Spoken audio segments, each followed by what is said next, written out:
नमस्कार, स्वागत है आप सभी का। एफएम न्यूज देख रहे हैं आप और आपके साथ मैं हूं नितीशा बंसल। इस खास बुलेटिन में हम बात करेंगे देवभूमि उत्तराखंड की। तो चलिए शुरू करते हैं खबरों का सिलसिला। देहरादून स्थित रेंजर्स ग्राउंड में मुख्यमंत्री पुष्कर सिंह धामी ने हरेला पर्व को बढ़ावा देते हुए वृक्षारोपण किया। मुख्यमंत्री ने कहा कि वृक्षारोपण और हरेला एक दूसरे के पर्याय हैं और हरेला पर्व हमारे पूर्वजों की विरासत है। ये पर्व 16 जुलाई से प्रारंभ कर 1 माह तक चलाया जा रहा है, जिससे कि शुद्ध वायुमंडल बनाया जा सके। इसके साथ ही इकोलॉजी और इकोनॉमी को ध्यान में रखते हुए स्मार्ट सिटी के अंतर्गत 5 इलेक्ट्रिक बसों को फ्लैग ऑफ भी किया गया है, जिससे कि लोगों की जो यात्रा है वो सस्ती और सुविधाजनक बन सके, साथ ही प्रदूषण भी कम हो।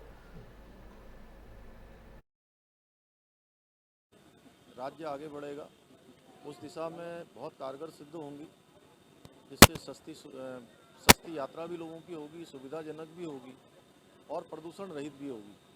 तो तीनों में यात्रा होगी और हमने साथ में यह भी संकल्प लिया है कि इस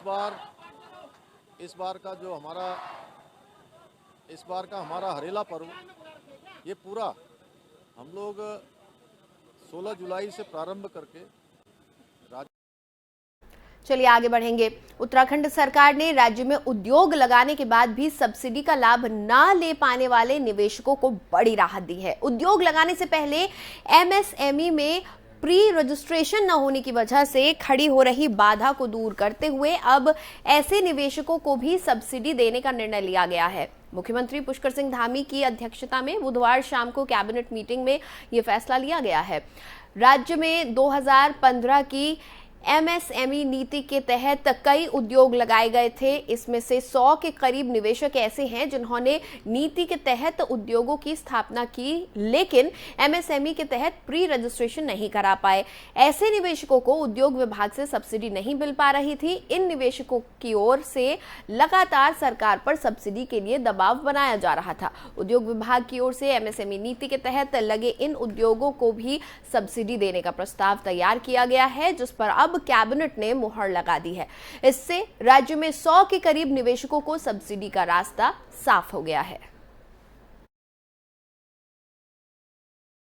कह लें या सैटेलाइट सेंटर कह लें, हाँ, ऋषिकेश के नीचे ही रहेगा, लेकिन उसका ये मायना नहीं है कि छोटा होगा।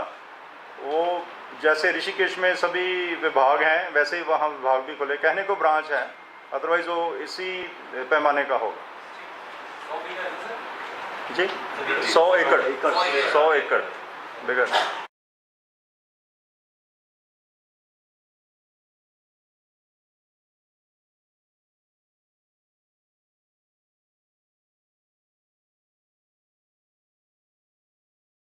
देहरादून में धामी कैबिनेट की बैठक बुलाई गई थी। शाम 5 बजे ये बैठक शुरू हुई थी और करीब 1.5 महीने बाद ये बैठक हुई थी।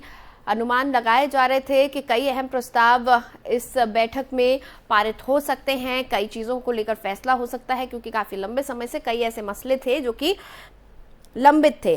तो कल जब कैबिनेट की बैठक हुई तो उसमें सबसे अहम एक फैसला ये हुआ कि जो तमाम निवेशक हैं जिन्होंने एमएसएमई के तहत अपने उद्योग लगाए थे, लेकिन एमएसएमई में प्री रजिस्ट्रेशन वो नहीं करवा पाए थे, उनको सब्सिडी नहीं मिल पाती थी, अब उन्हें सब्सिडी का लाभ मिल पाएगा। तो ये एक अहम फैसला सामने आया है धामी सरकार का। और इसी खबर पर ज्यादा बातचीत के लिए हमारे साथ इस वक्त सीधा देवेंद्र भसीन जी जुड़ चुके हैं, जो कि प्रवक्ता हैं भारतीय जनता पार्टी के। सर, स्वागत है एफएम न्यूज पर आपका।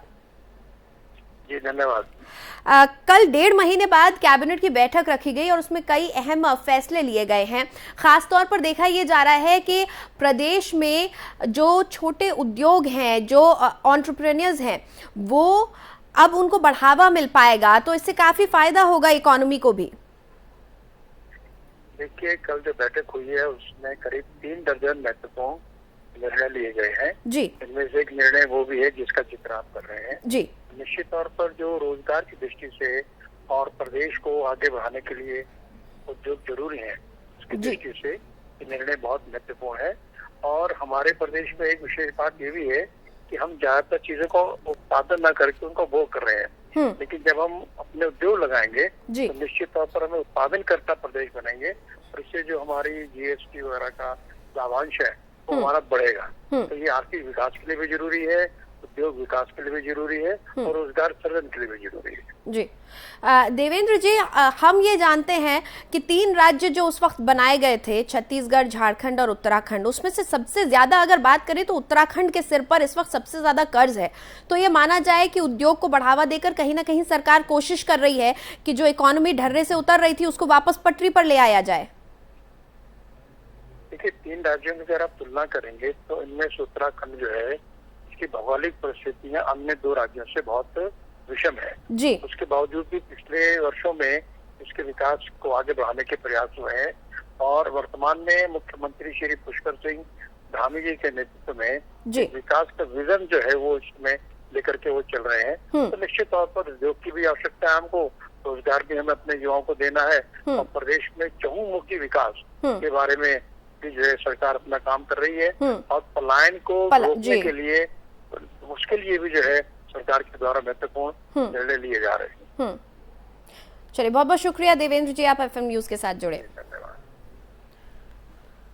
तो प्रदेश के चौमुखी विकास की तरफ मुख्यमंत्री पुष्कर सिंह धामी की अगुवाई में सरकार बढ़ रही है। कल कैबिनेट की एक अहम बैठक हुई जिसमें करीब 36 प्रस्तावों पर मोहर लगी है, जिनमें से एक खास तौर पर उद्योगों को बढ़ावा देने के लिए सभी को सब्सिडी देने का एक फैसला लिया गया है। जिनका रजिस्ट्रेशन MSME में प्री रजिस्ट्रेशन जिनका नहीं हो पाया था, अब उन्हें भी सब्सिडी मिलेगी। कहीं ना कहीं सरकार कोशिश कर रही है कि ज्यादा से ज्यादा रोजगार उत्पन्न किया जाए, ज्यादा से ज्यादा प्रोडक्टिविटी स्टेट की बढ़े, ताकि जो कर्ज उत्तराखंड राज्य के ऊपर है वो भी घट सके। साथ ही साथ पलायन और रोजगार की जो एक बड़ी समस्या से जूझता है उत्तराखंड, उससे भी निजात मिल सके।